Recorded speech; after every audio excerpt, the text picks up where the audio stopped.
வணக்கம் மக்களே. இன்னைக்கு ஆடி முதல் வெள்ளி, ரொம்ப மங்களகரமான நாளுங்க. இன்னைக்கு கண்டிப்பாக எல்லாரும் பூஜை அறையில் பூஜை பண்ணியிருப்பீங்க, விளக்கேற்றிருப்பீங்க. நானும் இன்னைக்கு பண்ணேங்க.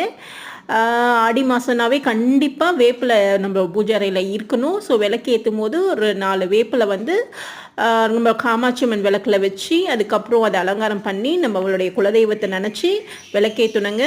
ஸோ எங்கள் குலதெய்வத்துக்கு ஒரு குட்டி மாலை கட்டி போட்டாச்சு. அதுக்கப்புறம் தட்டில் பார்த்திங்கன்னா வேப்பிலை நல்லா பரவி விட்டு 2 அகல் விளக்கு தீபம் ஏற்றியாச்சுங்க. ரொம்ப நல்லதுங்க, ரொம்ப விசேஷமான நாள். கண்டிப்பாக எல்லாரும் குலதெய்வத்துக்கு நினச்சி நீங்கள் ஒரு விளக்கு ஏற்றுங்க. ரொம்ப மங்களகரமான ஆடி முதல் வெள்ளி.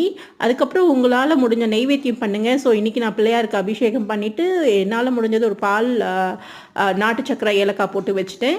ஸோ இதே தான் நெக்ஸ்ட் வெள்ளியில் நம்ம பார்க்கலாம். தேங்க்யூங்க.